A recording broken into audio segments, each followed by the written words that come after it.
Hi, welcome back to my channel. Today I'm going to be doing my May reading wrap up along with my summer TBR, mostly because I didn't read that much in May. I loved everything I read in May. I found it very enjoyable.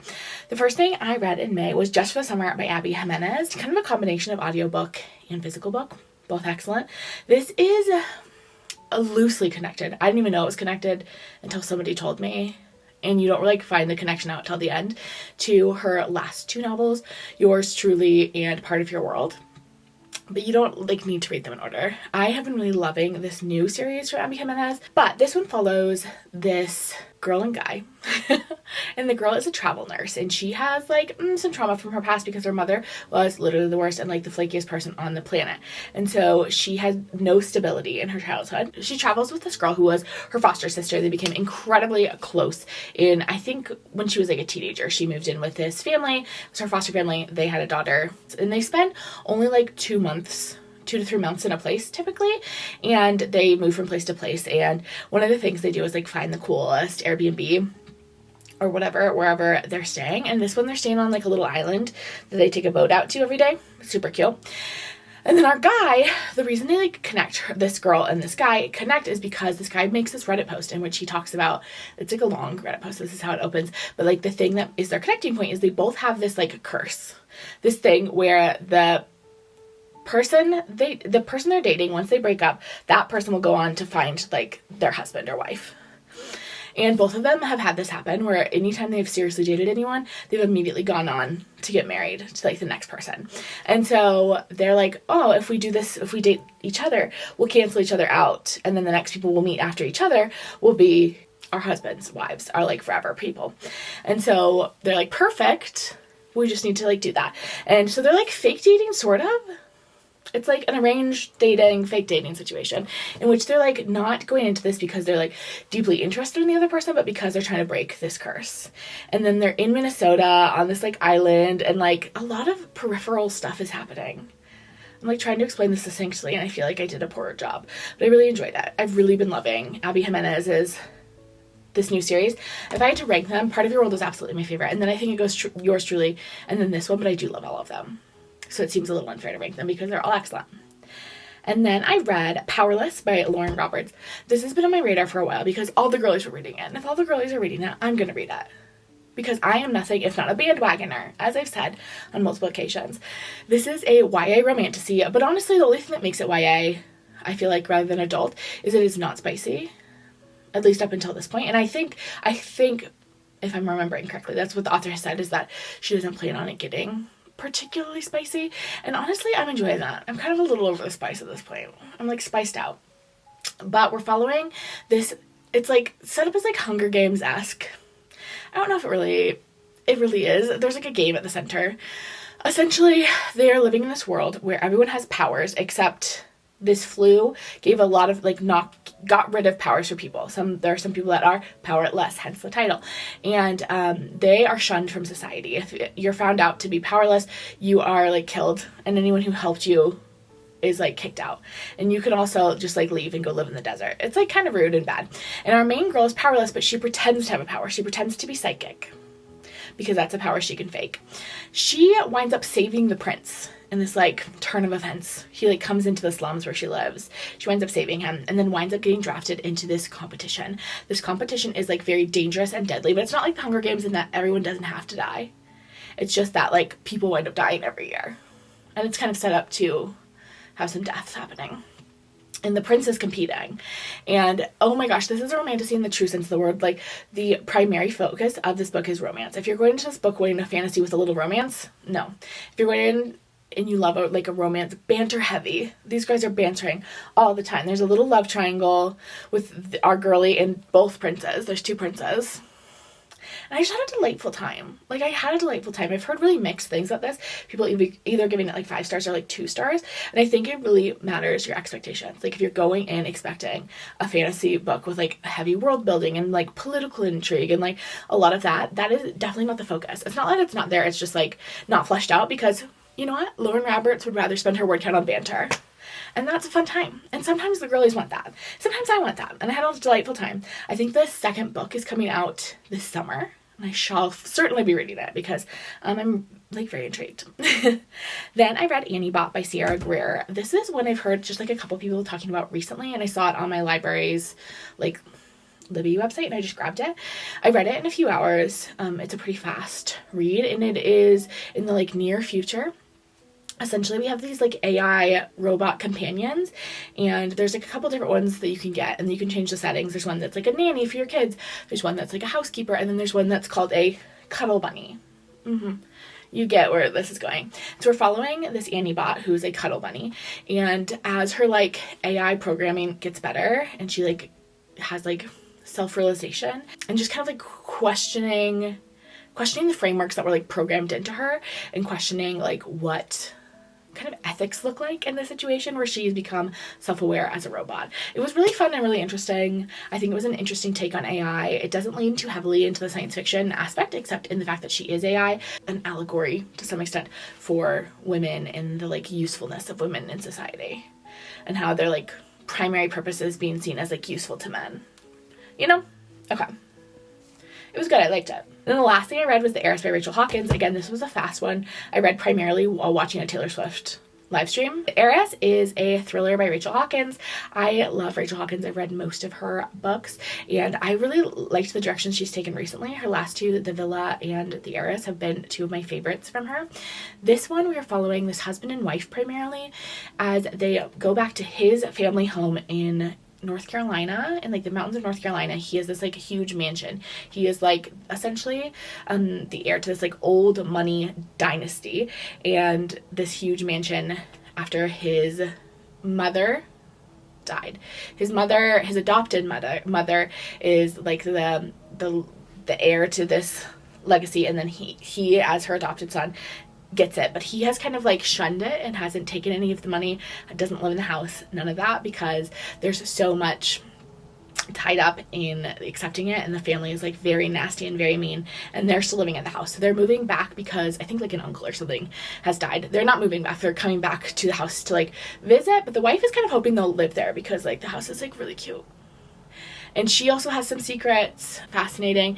And then we're also hearing the story. We're getting these letters from his mother, from this older woman who's now passed away, kind of explaining all of the like nasty, terrible things she was up to in her youth. And it's fantastic. It's really interesting, really intriguing, very different than anything else I've read. The setting was super fun. Yeah, lots of family drama and like an old rich person house. Like feels like a classic like rich person kind of mystery, but also like, are they in danger currently too? Mystery thriller. Gorgeous. Loved it so much. Okay, so that was everything I read in May. Told you, it was super fast. So I have a summer TBR. I normally don't make TBRs because one, I'm terrible at sticking, like mostly because I'm terrible at sticking to them. I just want to read what I want to read in the moment. But these are books that I'm like excited about. Hopefully I'll get to over the course of the summer. So over the next 3 months. Some of them I have cheated and some of them I have already started. So do be aware of that. First up, and this one's a little bit of a cheat because I'm like halfway through it already, but I would love to finish Funny Story by Emily Henry. This is her latest release. It follows, what's their name? Daphne and Miles, and they are both recently out of a breakup. I think both of them were engaged, and their fiancés wound up getting together, and it follows Miles and Daphne as they kind of like cope in the aftermath of that breakup and become roommates. They have to move in with each other because they have nowhere to live because their fiancés just moved out and moved in together. And I was just listening to an interview with Emily Henry, and she was talking about how this is like the other side of a like friends to lovers sort of romance, right? Like it's the story of like what happens to the two guys that get left when like the best friends find out that they loved each other. And I just thought that was so fun. She also talked about how Miles is like such a nice guy and such a different guy than what she's written before. Although like, come on, Alex Nielsen is a literal 10 out of 10 gem, but he's like different. I don't know. So far, it has been a little bit lighter than I think Emily Henry's most recent romance novels, particularly Happy Place. Happy Place was like a gut punch, but I haven't gotten to the back half, so maybe the emotional gut punch just hasn't arrived yet. That's quite possible. But I hope I finish this. So it would be strange if I did not. So we'll have one in the tank. Then next thing is Expiration Dates by Rebecca Surley. I love Rebecca Surley. She writes these like lightly speculative, like women's fiction novels, and this one is about this woman who she has this thing. It actually reminds me a lot of Just for the Summer by Abby Jimenez. She has this thing where every time she starts dating a new guy, she gets this little slip of paper with the date that they're going to break up on the paper. And it opens with her getting a slip of paper. She starts dating this new guy. She gets her little piece of paper, and it's blank. And she has to figure out like what that means, and also just like how that affects how she moves forward. Rebecca Sturley books never fail to make me sob. So I don't know. This one sounds lighter than some of the other ones, but like In 5 Years honestly sounded light too. And that one like kicked me in the booty. So we'll see. I probably will cry, but I love them. I'm so excited to get to this one. And then this is a library copy, which is why it has this weird yellow thing at the top. But I'm so excited to read this. This is Come and Get It by Kylie Reed. She wrote Such a Fun Age like a few years ago, and this is her next novel. And I believe it follows RAs, like out of college. Yes, it follows RAs. I feel like she does such a great job of blending like millennial interests and like pop culture references with kind of talking about important issues. Such a Fun Age was such an interesting intersection of like a 20-something like coming of age novel alongside like a really interesting look at like microaggressions and like race in America and what it's like to like be a Black woman in America. And I absolutely loved it. I'm so excited to read this. I was an RA in college, so I am excited to read about like her take on the RA experience, because it is such a weird experience. Being an RA is just like, what a bananas thing. You're just like a college student who's like a babysitter and responsible for other college students. It's weird. And I'm excited to hear her take. I'm excited. I like Kylie Reed a lot. Okay.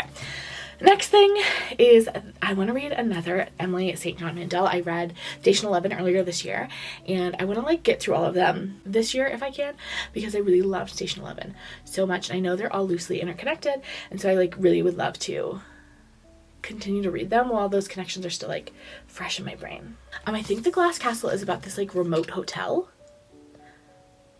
Is it The Glass Castle or The Glass Hotel? I get this one confused with, there's another one that came out around the same time that's a memoir, and it's called The Glass Castle. I think this one is actually The Glass Hotel. It is. It takes place in Canada on this like hotel that's on like this remote island. And I think it's like an end of the world maybe? Is it the end of the world again? I don't know. I'm going to read it and I'll tell you about it. Then we have The Stolen Heir by Holly Black. I'm so excited to jump into this one. This is another one that I'm cheating on because I have started this one a little bit. I'm like 2 chapters in maybe. And the prologue is just like gut-wrenching. The prologue like ripped my heart out. Oh my gosh, it was so sad. It's like in the Cruel Prince universe, but it's several years later, and we're following the younger brother of the girls we were following last time, June and Taryn. We're following their younger brother Oak as he like becomes a prince, and this new girl who's like this like semi-feral girl who like grew up in like one of the meaner, they're all kind of mean honestly in the Holly Black world, Fae kingdoms, but also then ran away and like lived in the forest by herself, and she has like blue skin, and she's just fascinating. I'm really excited to get more into it. So far what I've read has been just like super compelling. Excited to read. And then another like little fantasy. I want to read The Atlas 6 by Livy Blake. I actually haven't read any of Livy Blake. I like feel like I have because I've heard so much about them, but I've never actually read one. I'm really excited to read The Atlas 6. My mother loves this series.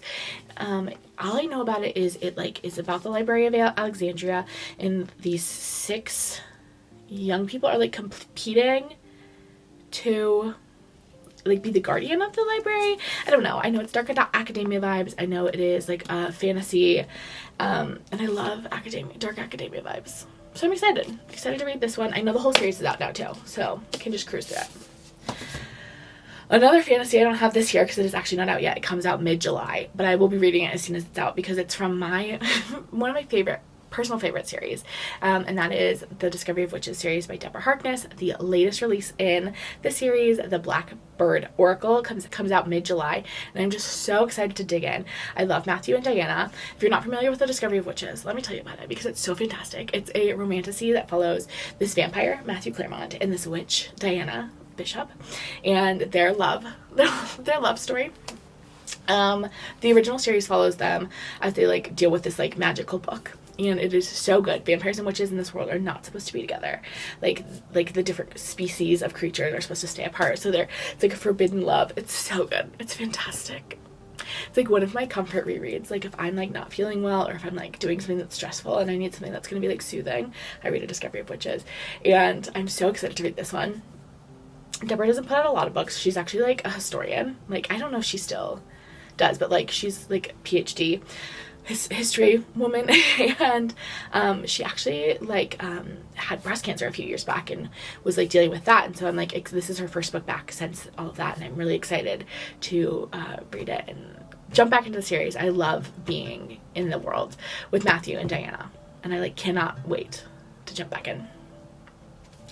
Then next, I still haven't read Sally Rooney, Beautiful World, Where Are You? And her next book is coming out later this year. Like people are starting to get arcs, and I just like feel behind on the times. Conversations with Friends is one of my favorite books of all time. Normal People I really loved. I loved the TV show and enjoyed the book. And I really want to read this one. I know it's about like two best friends exchanging emails. I've heard really mixed things on this, but a lot of people say that if you preferred Conversations with Friends, you'll like this one, where if you prefer Normal People, you might not. And I would definitely, like, so thoroughly a Conversations with Friends girl. So I'm excited about this. I also love that there's, like, a friendship at the center. Always enjoy a book where a friendship's at the center. And I just feel like I'm ready for, like, a Sally Rooney little kiki, a little time. Excited for that. And then we're ending with a couple rom-coms. We opened with some rom-coms. We're ending with some rom-coms. I actually don't think Expiration Dates is a rom-com, but we're ending with some rom-coms for sure. First up is Catherine Center's Hello Stranger. I read The Bodyguard by Catherine Center earlier this year, and I loved it. I am currently working on a little fun writing project of a rom-com, and I'm really excited about it. I'm really excited about my own little writing project, and so I would love to get a few more rom-coms in my brain. Don't worry, I've read plenty, but like just continue to feed that. And I really love Catherine Center writes like closed door PG rom-coms, and I love that. Like I said, I've kind of been over the spice lately. The spice is just, I'm like, we've seen it, we've moved on it, we can move on. But this is Hello Strangers. Follows this woman who is a portrait painter, and she gets like facial blindness, and so because I think she gets like a head injury or something, and so she like can't paint people's faces anymore because she can't see them. And I don't know, somehow that leads to a romance. I'm actually not sure about the romance part. That's the part I do know. I'm excited to jump into another one. The Bodyguard was so like cozy and delightful. I'm sure this one will be similar. And then finally, one that I've heard good things about so far. It's come out fairly recently. I want to say it came out last month, but I want to read The Paradise Problem by Christina Lauren. It just has the most gorgeous cover. And the premise sounds really fun. It's like a billionaire romance, which I love a billionaire romance. Also, that's Christina Lauren's roots. They started as billionaire romance girlies. They did, I think. Or at least like rich CEO romance girlies. But these two got like married when they were in college, like as a joke, and the girl thought they got divorced, but it turns out they didn't actually get divorced, and now the guy needs her to pretend to be his wife so he can collect his inheritance. We love you have to be married to collect your inheritance twists. And by twist, I mean like as like the premise for romance novels.